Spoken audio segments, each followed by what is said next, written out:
What is up guys, Alex here, otherwise known as Clash with Style, bringing you day 2 of CWL from Pigs in Blankets. Now you can see this was a easy victory for us at Pigs in Blankets. Don't know why I say us, not like I'm really part of a clan just sort of covering their wars, but nonetheless I'm going to go with us. So you can see 99.47%, so we're so close to picking up that 100% more, but we will take a look at some of these attacks. So we're going to go for the top 5 attacks. We're going to start off with the number 5, which is Bones, our number 5, against their number 5. So you can see here, if we quickly pause, oh, Bones has already managed to get that starting. Only a minute it took us to take out this base. We do have a pretty low level Town Hall 10 against a Town Hall, max Town Hall 11 maybe? Yeah, it looks to be a max Town Hall 11 Bones. And yeah, not really going to cause us too much issues. Only got one Inferno up the top here, just a single target Inferno, so we won't have too much issue with that. There's a lot of buildings down this bottom side, so he opts to take care of all them before pushing into this top side. So if we take a look, Bones opting to go with a Golem out. Oh no, he's just bringing a Golem. He then goes with a Wall Wrecker. He spams in some wizards around to just create that funnel. Queen is getting healed up by those healers as well as the Grand Warden. Wall Breakers are going to punch into that first section. Not really sure the point in bringing the Wall Breakers, as we did have that Wall Wrecker, but nonetheless serves the purpose they needed to. The Valkyries luckily managed to get pulled in from that Archer Queen, and they will rip through the core of this base. There is a lovely funnel right in the center here for the Queen to walk right through. We've got some Valkyries and some Wizards cleaning out the last of these buildings on the right hand side, and an E-Drag comes out of the CC, so this really could cause some issues here for this attack. It is going to wipe out that Wall Wrecker, no bother. It falls and a Golem pops out, so we had a Golem in our CC, which is going to help to tank for our troops a little bit more. The healers are going to help to keep those Golems up. We have the Queen taking care of that E-Drag. We have some Wizards that are now getting healed up. Never mind, the healers have moved over to the Golem. We have the enemy King getting taken out there by our King. King's ability is popped, giant bombs going off galore up the top, and the last building falls and we pick up the 3 stars. So a lot was going on there, very hectic attack, but nonetheless we managed to pick up a pretty easy 3 star on their number 5. So let's go and take a look at the number 4. So for the number 4 here, we have Aaron going against Alexander.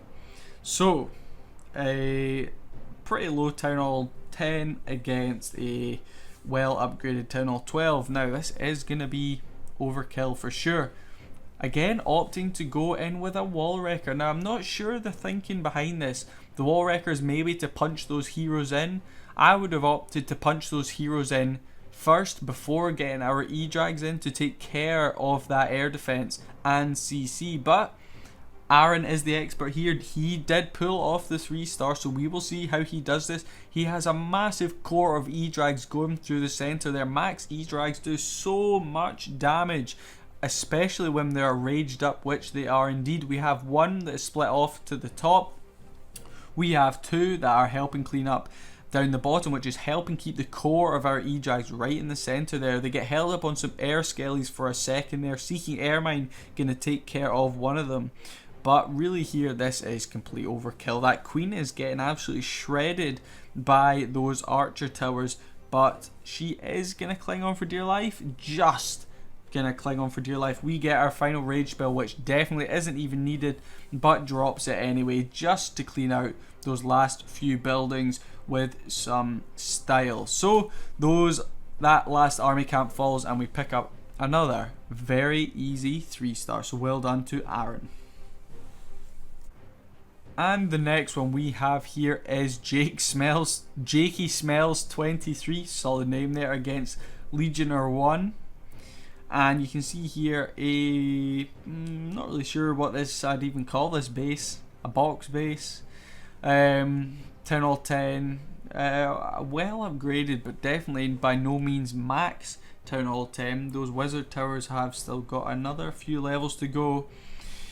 He gets the E-Drags, he opts to go in from this left hand side. Now if we pause, let's take a quick look here. So I maybe would have opted to go for a Queen Walk here, starting up on this gold storage, taking out some of these with maybe some funneling troops, maybe use one E-Drag to clean up this right hand side. We can easily take care of this air defense and then walk her down to this other air defense. That could have been an option.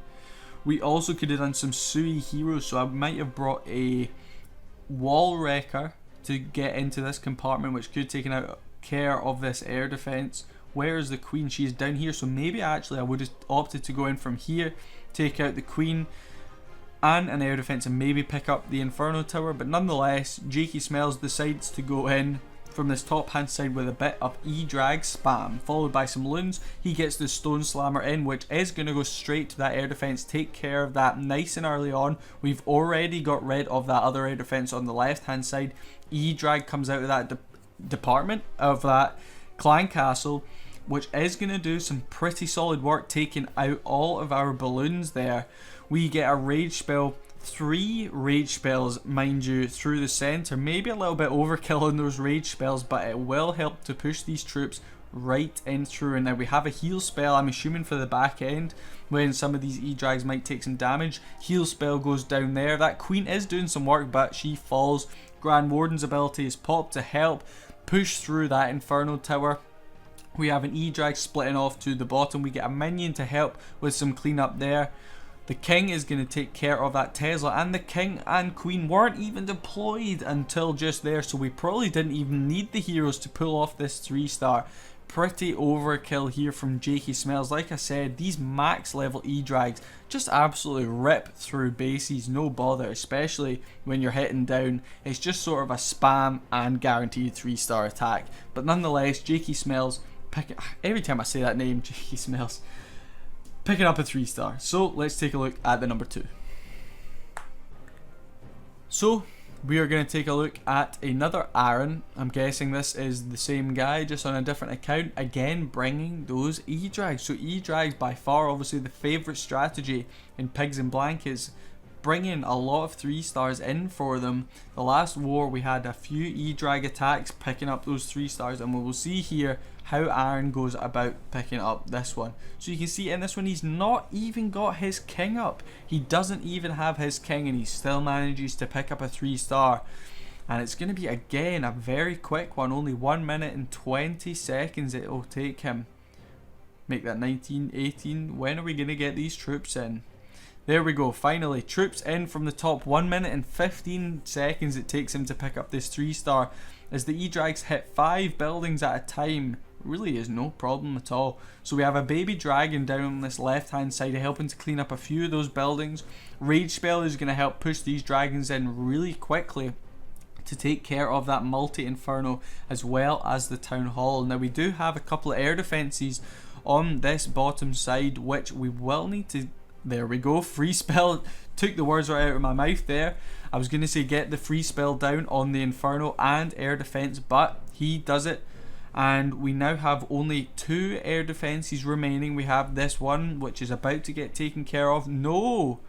So the E-Drags actually fall there, and we only have 2 E-Drags up on the left, 2 E-Drags up on the right. He opts to use a free spell there on the Expo and Wizard Tower. Now, I'm not sure that would have been my call. I maybe would have used it on the Inferno Tower, as it is doing some serious work, or saved it for that air defense.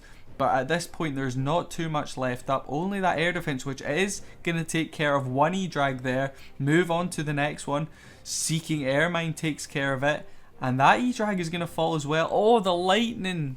The lightning off the E-Drag death takes care of that air defense. So this could have been a bit of a fail if that air defense hadn't gone down to the lightning from the E-Drag there. But nonetheless, Aaron picking up a decent 3-star there.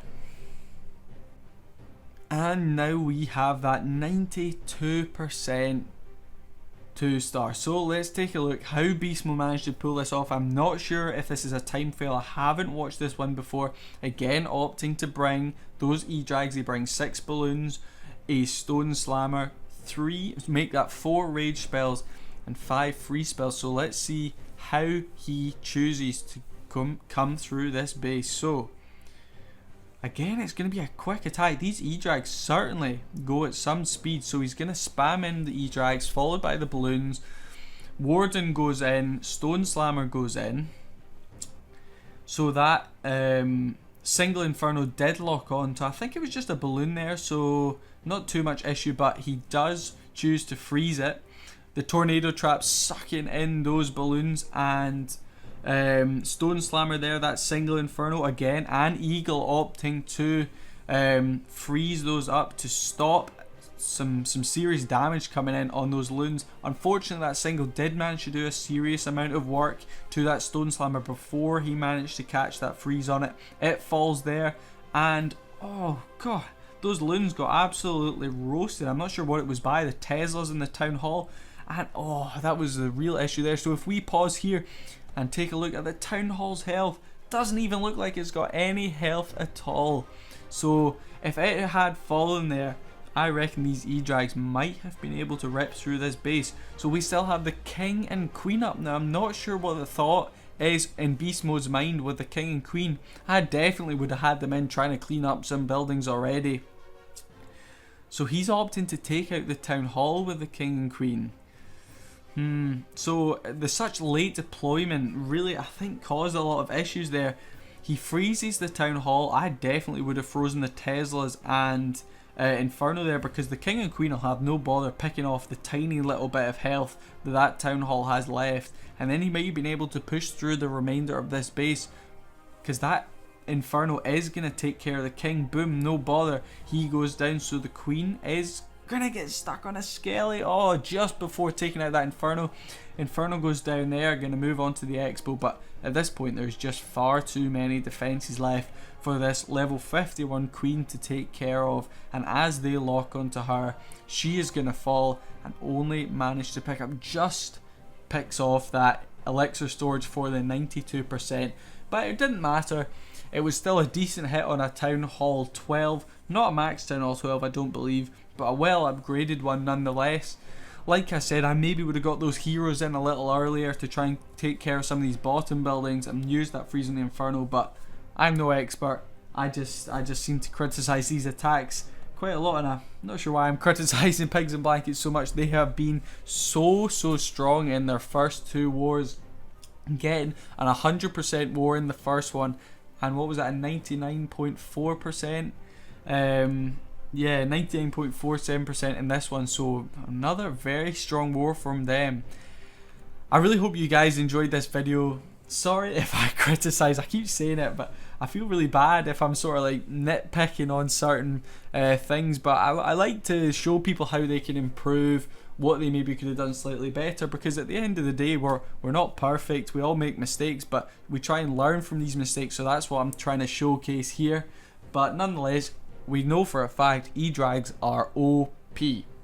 So if you like this video, leave a like, leave a comment, subscribe for future content, and I will see you guys tomorrow with CWL Day 3 from Pigs in Blankets. Peace.